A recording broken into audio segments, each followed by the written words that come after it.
Welcome to alpha academy. और आज की इस वीडियो में हम इंग्लिश टीजीटी पीजीटी का जो ग्रामर का सिलेबस है वो डिस्कस करने वाले हैं।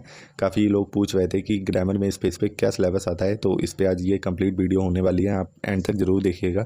एंड बिफोर वी स्टार्ट मैं आपको बताना चाहूँगा कि मैं अपने इस चैनल पर ग्रामर की लगातार क्लासेस ले रहा हूँ, तो आप उनको भी जरूर देखें, आपको पसंद आएंगी। और स्पेशली जो टीजीटी पीजीटी में जो क्वेश्चन पूछे जाते हैं, कहाँ कहाँ जिन जिन टॉपिक से उठाए जाते हैं, उनको मैं कवर करा रहा हूँ। जरूर देखिएगा उन वीडियोज़ को, बहुत ही अच्छी लगेंगी आपको। और सेकंड चीज़ मैं आपको ये भी बताना चाहता हूँ कि एक मेरा टेलीग्राम चैनल है, जिसका लिंक डिस्क्रिप्शन बॉक्स में आपको प्रोवाइड करवा दिया जाएगा। आप उसको ज्वाइन कीजिएगा। जो भी कंटेंट मैं अपने यूट्यूब चैनल पे पढ़ा रहा हूँ उसकी पीडीएफ्स आपको वहाँ पे मिल जाएंगी। So let's begin. सबसे पहले तो आपको अनसीन पैसेज देखने को मिलेगा एग्जाम में। एक या दो अनसीन पैसेज पूछ लिए जाते हैं जो कॉम्प्रहेंशन होता है, इससे आपको क्वेश्चन सॉल्व करने होते हैं। तो इसकी तैयारी आपको किसी टीचर के द्वारा करने की ज़रूरत नहीं है। अगर आप प्रीवियस ईयर सारे अनसीन पैसेज लगा लेते हैं एक बार, ठीक है, सॉल्व कर लेते हैं, तो मेरे ख्याल से आपका ये सेक्शन आराम से तैयार हो जाएगा। आप प्रीवियस ईयर करेंगे, आपको अच्छे से आइडिया लग जाएगा। सेकंड है पार्ट ऑफ स्पीच। जो भी हमारी पार्ट ऑफ स्पीच होती हैं, ठीक है, वो आपसे पूछी जा सकती है एग्जाम में। सीधे उनकी डेफिनेशन नहीं पूछी जाएगी, उनके टाइप नहीं पूछे जाएंगे, उनका यूज़ पूछा जाएगा। कोई एक सेंटेंस दे दिया जाएगा, उसमें आपसे पूछ लिया जाएगा इसमें क्या है, नाउन है, वर्ब है, एडवर्ब है। तो ऐसे 2 से 3 क्वेश्चन आपके रहते हैं। टेंस में भी आपको कोई डेफिनेशन नहीं पूछी जाएगी, इसका कोई रूल नहीं पूछा जाएगा। इसका जो यूज़ है, आप पहली चीज़ बिल्कुल समझ लीजिए, ग्रामर में आपसे कोई बेसिक उसकी डेफिनेशन वगैरह, उसके पार्ट्स कितने होते हैं, ये सब चीज़ें नहीं पूछी जाती हैं। उसका जो यूज होता है वो आपसे पूछा जाता है। कोई सेंटेंस दे देगा, उसमें कोई एरर होगी, कुछ आइडेंटिफाई करना होगा आपको। तो सेम चीज़ टेंस के साथ है। ट्रांसफॉर्मेशन है, उसके बाद स्पेलिंग्स है। स्पेलिंग्स में आपको गलत स्पेलिंग्स दी होंगी और आपको सही वाली आइडेंटिफाई करनी रहेगी। अगला है पंचुएशन। जो पंचुएशन मार्क्स होते हैं उनसे रिलेटेड क्वेश्चंस आपसे पूछे जा सकते हैं। वॉइसेस, एक्टिव पैसिव वॉइस जो होते हैं, नरेशन, ये आपको सेंटेंस देके कन्वर्ट करने को दिए जा सकते हैं और देते रहे हैं हर साल एग्जाम्स में। उसके बाद हमारी 3 इंपॉर्टेंट चीज़ें आ गई जिनको लोगों को लर्न करने में बहुत दिक्कत आती है।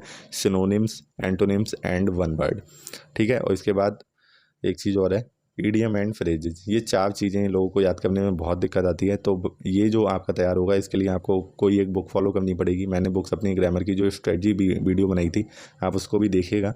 मैंने सजेशंस दिए थे आपको क्या क्या कहाँ कहाँ से पढ़ना है। तो इसके लिए मैंने आपको 3-4 बुक बताई हैं। सबसे पहले तो आप पढ़ सकते हैं नॉर्मन लुइस, जो वर्ड पावर बुक आती है, ठीक है, उसको आप कर सकते हैं। SP बख्शी आप फॉलो कर सकते हैं। और अगर आपको बहुत ही ज़्यादा चीज़ें चाहिए तो आप ब्लैक बुक ले लीजिए, उसमें आपको सब कुछ मिल जाएगा। 12,000 प्लस वोकैबुलरी उसमें है, तो वहाँ पे आपको ये सारी चीज़ें मिल जाएंगी। तो आप कोई भी आपको एक किताब फॉलो करनी पड़ेगी, इसके बिना आपका काम नहीं चल सकता है। और वोकैबुलरी जो बिल्ड होती है वो एक लॉन्ग प्रोसेस है। 1 या 2 महीने में आप इतनी लंबी वोकैबुलरी तैयार नहीं कर सकते। मैं आपका मॉडल तो नहीं डाउन करना चाहता हूँ, लेकिन अगर आपकी बिल्कुल भी प्रिपेयर नहीं है तो 1 या 2 महीने में इतना सारा प्रिपेयर करना बहुत ही मुश्किल काम है। लेकिन फिर भी ऐसा नहीं है कि लोग करते नहीं हैं, लोग करते हैं, 2-3 महीने में भी करते हैं। तो मैं तो यही कहूँगा कि आप, अगर आपने अभी तक कोई किताब फॉलो नहीं की है, प्लीज़ कोई एक आप किताब उठा लो। अभी भी टाइम है अच्छा खासा, आप कर सकते हैं अगर आप मेहनत करेंगे, ठीक है। अगला है sentence completion. Sentence completion, number blanks, ठीक है, ये सब एक ही चीज़ें होती हैं। इसमें आपको कोई सेंटेंस अधूरा दे दिया जाएगा या कोई बीच में ब्लैंक दे दिया जाएगा, आपको पूरा करना रहेगा।